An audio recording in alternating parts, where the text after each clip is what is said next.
Morning friends, யாராக இருந்தாலும் இன்றைக்கு வீடியோ மிக மிக முக்கியமானதாக இருக்கும். அதாவது என்னுடைய சேனல்ல வீடு நிலம் வாங்குவது தொடர்பான சந்தேகங்களை நிவர்த்தி செய்வதற்காக தொடர்ந்து வீடியோக்களை பதிவிட்டுக் கொண்டிருக்கிறேன். இது சொத்து வாங்குறவங்களுக்கு மட்டுமா அப்படின்னாக்கா நிச்சயமாக இல்லை, இது எல்லோருக்கும் சேர்ந்தது. எப்படின்னாக்கா, நீங்க ஆல்ரெடி வாங்கியிருக்கீங்க அப்படின்னா அந்த வாங்கின சொத்து சரியாக வாங்கியிருக்கிறீர்களா, அது சம்பந்தமான தீர்வும் அது வளர்ச்சி எப்படி இருக்கும் அப்படிங்கிறத நீங்களே புரிந்து கொள்ள முடியும். ரெண்டாவது, நீங்க ஃபியூச்சர்ல வாங்க போறீங்கன்னா அதற்கு உண்டான பிளானிங் எப்படி பண்றது அப்படிங்கிறத பத்தி இருக்கும். மூன்றாவதாக, நீங்க இன்வெஸ்ட்மெண்ட் ஆங்கிள் நீங்க பண்றீங்க அப்படின்னா அதுல எப்படி நம்ம செய்யறது அப்படிங்கிற தெளிவும் உங்களுக்கு கிடைக்கும். அடுத்தது, பணம் சம்பாதிப்பது. ரியல் எஸ்டேட்ல இப்போ ஆல்ரெடி நீங்க ஒரு வியாபாரம் செய்து கொண்டிருக்கலாம் அல்லது ஒரு இடத்துல வேலை செய்து கொண்டிருக்கலாம். இன்னைக்கு ரியல் எஸ்டேட்டுங்கிறது ஒரு மிகப்பெரிய வருமான வாய்ப்பு. ஆனால் ரியல் எஸ்டேட்டை ஒரு புரோக்கரேஜ் சிஸ்டம் அப்படின்னு பார்க்காம இது ஒரு மிகப்பெரிய கார்ப்பரேட் செக்டர் அப்படிங்கிற மாதிரி பார்த்தீங்கன்னாக்கா இதுல ஒரு மிகப்பெரிய வருமானத்தை எடுக்க முடியும். இதை முதல்ல புரிந்து கொள்ள வேண்டும். ஏன்னா இன்னைக்கு ரியல் எஸ்டேட்ல நிறைய பேர் பணம் சம்பாதிப்பதற்காக தடுமாறி கொண்டிருக்கிறார்கள். அதற்கு மிக மிக முக்கியமான காரணம் இதன் மேல் உள்ள ஒரு புரிதல். இந்த ரியல் எஸ்டேட் நிலம் வாங்குவது விற்பது தொடர்பான நிறைய ப்ராசஸ் இருக்கு. இந்த ப்ராசஸை புரிந்து கொள்வதற்காக அவர்கள் புரிந்து கொண்டால் நிச்சயமாக ஒரு மிகப்பெரிய வருமான வாய்ப்பை இருக்கலாம். எனவே என்னோட சேனலை தொடர்ந்து சப்ஸ்கிரைப் பண்ணி வச்சிங்கனாக்கா தொடர்ந்து வீடியோக்கள் வரும். என்ன பண்றாங்க, ஒரு சிலர் எனக்கு ஃபோன் பண்ணி கேட்டிருக்கீங்க, அதாவது எனக்கு லிங்க் வரலன்ட்டு. இப்போ இனிஷியல் டேஸ்ன்றதுனால நான் கொஞ்சம் ஆக்டிவிட்டிஸ் மாதிரி கொஞ்சம் ப்ரொமோஷன்ஸ் பண்ணிக்கிட்டு இருக்கேன். பட் சப்ஸ்கிரைப் பண்ணி வச்சுட்டீங்கன்னாக்கா தொடர்ந்து உங்களுக்கு வீடியோக்கள் வரும். அதன் மூலமாக உங்களோட சந்தேகங்களை நிவர்த்தி செய்து கொள்ளலாம் அண்ட் மிகப்பெரிய வருமானத்தையும் நீங்கள் ஈட்ட முடியும். ஓகே, நம்ம ஃபர்ஸ்ட் இது வரைக்கும் நம்ம ஒரு 5 வீடியோ போஸ்ட் பண்ணியிருக்கோம். என்ன பண்ணியிருக்கோம் அப்படின்னா, ஃபர்ஸ்ட் ஒரு இன்ட்ரடக்ஷன் மாதிரி போட்டிருக்கோம். ஸோ ரெண்டாவது வீடியோ என்ன பண்ணியிருக்கோம் அப்படின்னாக்கா, உங்களுக்கு பர்பஸ் என்ன பர்பஸ்க்காக நீங்கள் வீடு வாங்க போறீங்க அப்படிங்கிற ஒரு அப்சர்வேஷன் நீங்கள் அனலைசேஷன் பண்ண சொல்லியிருந்தோம். அதற்கு அடுத்தது உங்களுக்கு சொந்த வீடா வாடகை வீடா அப்படிங்கிற ஒரு கான்செப்ட் போட்டிருந்தோம். ஸோ இது ஒரு மிகப்பெரிய வரவேற்பு எல்லோரும் சொல்லியிருந்தாங்க. ஏன் அப்படின்னாக்கா, ஒரு 35 வருடங்கள் ஒருத்தர் வீடு வாடகையில் இருந்தால் அவர் எவ்வளோ பணம் கொடுத்துருப்பாரு அப்படிங்கிறத ஒரு கால்குலேஷன் பண்ணி போட்டிருந்தேன். ஸோ அப்போ நீங்கள் வாடகை வீடு போனீங்க அப்படின்னாக்கா அதுக்கு ஒரு ஃபைனான்ஷியல் கமிட்மெண்ட் இருக்குது. இல்லைன்னா லோன், இஎம்ஐ, அது ஒரு மிகப்பெரிய கமிட்மெண்ட்டு. அந்த கமிட்மெண்ட்டை நீங்கள் ரிஸ்க் எடுக்கலாமா, இல்லை சொந்த வீடு இல்லாமல் வாடகை இருக்கலாமா அப்படிங்கிற ஒரு புரிதல் என்னோட அந்த வீடியோவை நிச்சயமாக பார்த்து அனைவருக்கும் புரிந்திருக்கும். நீங்கள் யாராவது பார்க்கல அப்படின்னாக்கா எனக்கு என்னோட சேனலில் போய் பாருங்க. என்னோட அந்த சொந்த வீடா வாடகை வீடாங்கிற டாபிக்ல நான் அதை பற்றி போட்டிருப்பேன். ஸோ அதுக்கப்புறம் நான் பிளான் பண்ண சொல்லியிருப்பேன். அதாவது நீங்கள் வீடு வாங்குறீங்க அப்படின்னாக்கா இடம் சொத்து எது வாங்குறதாக இருந்தாலும் வீட்டில் உள்ளவர்கள் உட்கார்ந்து நீங்கள் ஃபர்ஸ்ட் ஒரு பிளான் போடணும். இப்பொழுது உதாரணத்துக்கு ஒரு விஷயம் சொல்ற பாருங்க, நீங்கள் சொத்து வாங்குறது 2 பேர், ஒரு கணவன் மனைவி இருக்கீங்கன்னாக்கா 2 பேரும் அந்த சொத்தை நீங்கள் வாங்குவதற்கு தயாராக இருக்க வேண்டும். ஒருத்தருக்கு ஒரு டிஃபரன்ஸ் ஆஃப் ஒப்பீனியன் இருக்கு அப்படின்னாக்கா தயவு செய்து நீங்கள் அந்த வீட்டை வாங்க வேண்டாம், அந்த இடத்தை வாங்க வேண்டாம். ஏன் அப்படின்னாக்கா, ஒருத்தருக்கு பிடிக்கும் பிடிக்காமவே போகும். ரெண்டாவது, கன்வின்ஸ் பண்ணி வாங்கக்கூடாது. நீங்கள் உட்கார்ந்து பிளான் போட்டு உங்களோட ஃபியூச்சருக்கு அடுத்த ஒரு 10 வருடங்கள் 15 வருடங்கள் கழித்து உங்களோட ஃபியூச்சருக்கு இது எப்படி யூஸாக இருக்குன்னு சொல்லிட்டு 2 பேரும் உட்கார்ந்து டிஸ்கஸ் பண்ணி நீங்கள் செய்ய வேண்டியதுதான் இந்த பிளானிங். ஸோ அதுக்கு அடுத்தது நான் போட்டிருந்தேன், ஒரு சார்ட் மாதிரி போட்டிருந்தேன். அதில் நீங்கள் இடம், சொத்து, வீடு எது வாங்குறதாக இருந்தாலும் தீர்மானிப்பது நீங்கள் அல்ல, உங்களோட பட்ஜெட். ஸோ இந்த பட்ஜெட்டுங்கிற வார்த்தையை சுற்றி என்ன மாதிரியான விஷயங்கள் இருக்குது அப்படிங்கிறத என்னோட போன வீடியோவில் போட்டிருந்தேன். ஸோ இன்னைக்கு நம்ம பட்ஜெட் எப்படி போடுறது அப்படிங்கிறத பற்றி இன்னைக்கு டீட்டெயிலாக நம்ம பார்க்க போகிறோம். ஸோ எல்லாரும் என்ன பண்ணுறோம் அப்படின்னாக்கா, பட்ஜெட்னாக்கா உதாரணத்துக்கு நான் 50 லட்ச ரூபாயில் வீடு பார்க்குறேன், இல்லை 80 லட்ச ரூபாயில் வீடு பார்க்குறேன் அப்படின்னு சொல்லிட்டு ஒரு 80 லட்ச ரூபா பட்ஜெட்டில் நீங்கள் வீடு பார்ப்பீங்க.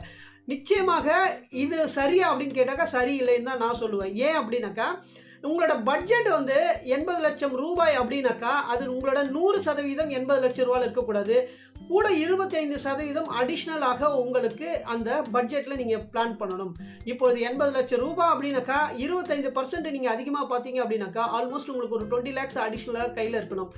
ஏன் இப்படி சொல்கிறேன் அப்படின்றத இப்போ நான் டீட்டெயிலாக சொல்கிறேன் பாருங்க. இப்பொழுது நீங்கள் ஒரு புது வீடு, நீங்கள் ரெடி டு மூவ்ல புது வீடு வாங்க போறீங்க. ஏன்னா இந்த பட்ஜெட் அப்படிங்கிறது ஒரு மிகப்பெரிய ப்ராசஸ். இதை தெளிவாயிட்டீங்கன்னாக்கா நிச்சயமாக உங்களுக்கு கரெக்டான ஒரு வீட்டை ஈஸியாக நீங்கள் சந்தோஷமாக வாழற மாதிரி ஒரு வீட்டை நீங்கள் வாங்க முடியும்.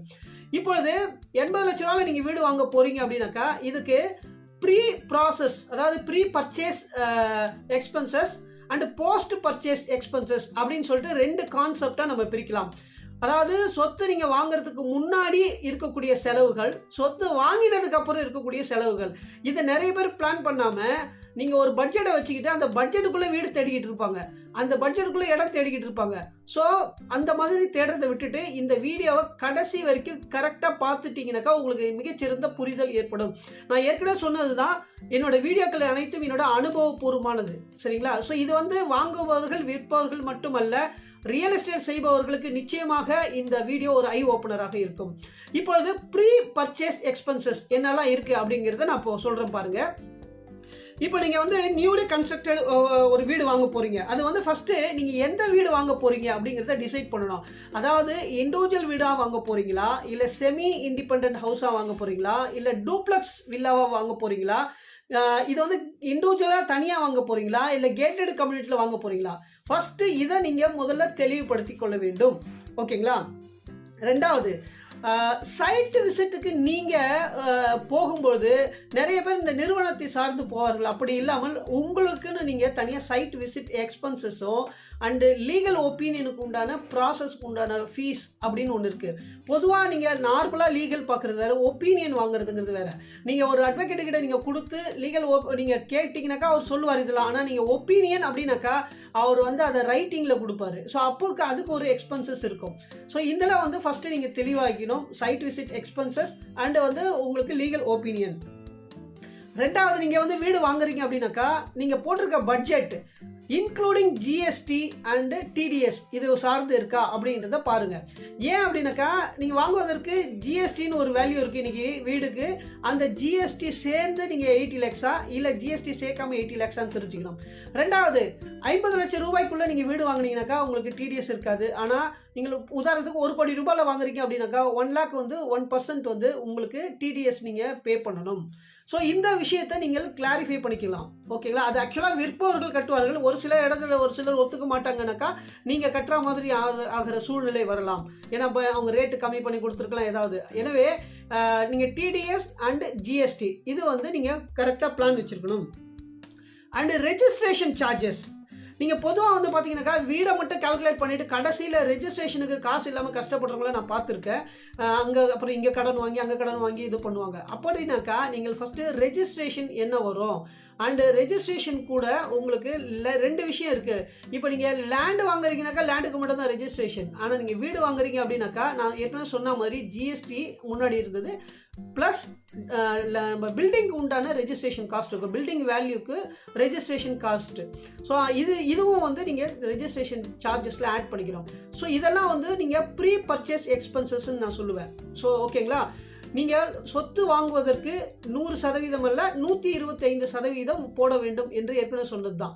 இப்போ இது 80 லட்சம் ரூபாய்னாக்கா நீங்கள் வீடு பார்க்குறீங்கனாக்கா அதுக்கு 1 கோடி ரூபாய் நீங்கள் ப்ரிப்பரேஷனாக இருக்க வேண்டும். ஸோ இப்போ நான் சொன்னது எல்லாமே வந்து பார்த்தீங்கன்னாக்கா ப்ரீ பர்ச்சேஸ் எக்ஸ்பென்சஸ். சரி, போஸ்ட் பர்ச்சேஸ் எக்ஸ்பென்சஸ் என்னெல்லாம் வரும் அப்படின்னு நீங்கள் பார்த்தீங்க அப்படின்னாக்கா, இப்போ நீங்கள் வந்து வீடு வாங்கின உடனே வந்து உங்களுக்கு கிரகப்பிரவேசம் பண்ணுவீங்க. அது ஒரு எக்ஸ்பென்சஸ்.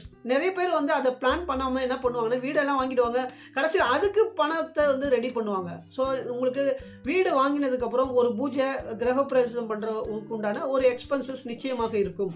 அதற்கடுத்து வந்து பார்த்தீங்கன்னாக்கா புது வீடு இல்லையா, நீங்கள் வீடு வாங்கினோன்னு அப்படியே போக முடியாது. அப்போ இன்டீரியர் டெக்கரேஷன் நீங்கள் பண்ண வேண்டியிருக்கும். அண்டு மாடுலர் கிச்சன், ஏன்னா வீடு வந்து நல்லா புதுசாக வாங்கிட்டீங்க, அதுக்கப்புறம் ஏன்னா எல்லாரும் வரவங்க எல்லாரும் நிறைய பேர் நிறைய ஐடியா சஜஷன்ஸ் கொடுப்பாங்க. நீங்கள் வந்து வேண்டான்னு சொல்ல முடியாது, அது ஒரு ஒரு ஒரு மாதிரியான சுச்சுவேஷனாக இருக்கும். அப்படின்னாக்கா இதை முன்னாடியே நீங்கள் ப்ரீ பிளான் பண்ணி புது வீடுன்னும் போது பார்த்தீங்கன்னாக்கா டிவி இப்போ நீங்கள் வந்து சின்னதாக இருக்கலாம், ஒரு பெரிய டெலிவிஷன் வாங்கலாம். ஸோ இந்த மாதிரியான விஷயங்கள் எல்லாமே ஒன்று ஒன்றா நீங்கள் பார்க்கணும். அப்புறம் இன்வெர்ட்டர், இதை தாண்டி நீங்கள் வந்து பார்த்தீங்கன்னா வீட்டுக்கு வந்து டெக்கரேஷன்ஸு, வீட்டுல இந்த ஸ்க்ரீன் போடுறது, இந்த மாதிரியான டெக்கரேஷன்ஸு, இது எல்லாமே நம்ம அடிஷ்னல் எக்ஸ்பென்சஸாக பார்க்கணும். அதுக்கடுத்தது முக்கியமான ஒன்று ஷிஃப்டிங். இப்போ நீங்கள் ஒரு இடத்துல வாடகை இருக்கீங்க, இப்போ ஊரில் இருக்கீங்க அப்படின்னாக்கா அங்கேருந்து இங்கே டிரான்ஸ்போர்ட்டேஷன். ஏன்னா இன்றைக்கி வந்து டிரான்ஸ்போர்ட்டேஷன் இதுக்கு நிறைய கார்கோஸ் நிறைய பேர் இருக்காங்க. நீங்கள் போய் பேசுனீங்க அப்படின்னாக்கா பேக்கேஜ் எவ்வளோ மெட்டீரியல்ஸ் இருக்கோ அதுக்கேற்ற மாதிரி பார்த்துட்டு அவங்க உங்களுக்கு கார்கோஸ் சார்ஜஸ், ஷிஃப்டிங் சார்ஜஸ்லாம் இருக்கும். ஸோ இது எல்லாமே போஸ்ட் எக்ஸ்பென்சஸ். இப்போ நீங்கள் யோசிச்சு பாருங்க, நீங்கள் வந்து ஒரு 80 லட்சமோ 70 லட்சமோ நீங்கள் ஒரு பட்ஜெட் போட்டு வீடு வாங்குறீங்க அப்படின்னாக்கா நீங்கள் வந்து வீட்டுக்கு மட்டும் பட்ஜெட் போடுவீங்க. அடிஷ்னல் எக்ஸ்பென்சஸ் இது இவ்வளோ விஷயங்கள் இருக்குது, இதை நம்ம பார்க்க மாட்டோம். இது ஒன்லி ரெடி டு மூவ் வீட்டுக்கு மட்டும்தான். அப்படின்னாக்கா ரீசேல் வீடு வாங்க போறீங்கன்னாக்கா இதுக்கு எப்படி நம்ம பிளான் போடுறது, பட்ஜெட் போடுறது? இதுல இன்னொரு முக்கியமான விஷயம் என்ன அப்படின்னாக்கா, இது நீங்க லோன் கேஷ் அப்படிங்கிற கான்செப்ட். ஸோ லோன் அப்படின்னாக்கா ரெடி டு மூவ் வீடு அப்படின்னாக்கா உங்களுக்கு மேக்ஸிமம் லோன் வந்துடும். அதில் உங்களுக்கு பெரிய டிஃபிகல்ட்டிஸ் இருக்காது, ஏன்னா நியூலி கன்ஸ்ட்ரக்டட் அப்படின்றதுனால. அப்போ நீங்கள் ஃபைனான்ஷியலி நீங்கள் பட்ஜெட் போடும்பொழுது ஒரு வீடு வாங்குறீங்க அப்படின்னாக்கா, புது வீடு வாங்குறீங்கனாக்கா, நீங்கள் 80 லட்சத்தில் வீடு வாங்கணும்னு பிளான் போட்டிங்கனாக்கா அது 1 கோடி ரூபாயாக நீங்கள் பிளான் வச்சுக்கணும். 80 லட்சம் ரூபாய் வீட்டுக்காகவும் 20 லட்சம் ரூபாய் வந்து மற்ற செலவுகளுக்காகவும் நீங்கள் பிளான் படிக்கணும். அண்ட் இதில் வந்து பார்த்தீங்கன்னாக்கா அட்லீஸ்ட் ஒரு 2 மாதம் உங்களுக்கு ப்ரீ பிளான் இஎம்ஐ நீங்கள் வச்சுக்கிட்டிங்கன்னா ரொம்ப நல்லது. ஏன் அப்படின்னா ஏதாவது ஒரு சர்க்கம்ஸ்டன்சஸ் ஒரு ஒரு உங்களுக்கு நிகழ்வு நடக்குது அப்படின்னாக்கா அப்போ அந்த இஎம்ஐயில் டென்ஷன் இருக்காது. இந்த இஎம்ஐ டென்ஷன் இல்லைனாலே நீங்கள் உங்கள் வாழ்க்கை ரொம்ப சந்தோஷமாக இருக்கும். மினிமம் 2 மாதம் சொல்கிறேன், 2லேருந்து 3 மாதம் கையில் உங்களுக்கு இருப்பு இருந்ததுனாக்கா ஏதோ ஒரு சுச்சுவேஷன்ஸ் நடந்தால் கூட உங்களோட அந்த நார்மல் லைஃப் டிஸ்டர்பன்ஸ் இருக்காது. இப்போ புரிஞ்சிருக்கும் என்னோட இந்த வீடியோவில் நான் என்ன சொல்ல வரேன் அப்படின்ட்டு. ஸோ என்னோட அடுத்த வீடியோவில் நான் பேச போகிறது என்ன அப்படின்னாக்கா, இதே மாதிரி வீடு நீங்கள் ரீசேல் வீடு வாங்கினீங்கனாக்கா இதே மாதிரி வருமா அப்படின்னாக்கா நிச்சயமாக மாறுபடும். இதற்கும் அதற்கும் நிச்சயமாக வேறுபாடுகள் இருக்கும். ஸோ என்னோட ஸ்டே டியூன். என்னோட அடுத்த வீடியோவில் இது சம்பந்தமாக இன்னும் டீட்டெயிலாக ரீசேல் வீடை பற்றி நம்ம பேசலாம். எனவே என்னோட சேனலை சப்ஸ்கிரைப் பண்ணிக்கோங்க. நீங்கள் மிகப்பெரிய பணக்காரர் ஆவதற்கும் ரியல் எஸ்டேட் மூலமாக என்னுடைய வீடியோக்கள் உங்களுக்கு ஒரு மிகப்பெரிய ஒரு வாய்ப்பாக இருக்கும். ஏன்னா இது எல்லாமே என்னோட அனுபவங்கள். வணக்கம் கூறி விடைபெறுகிறேன். நன்றி.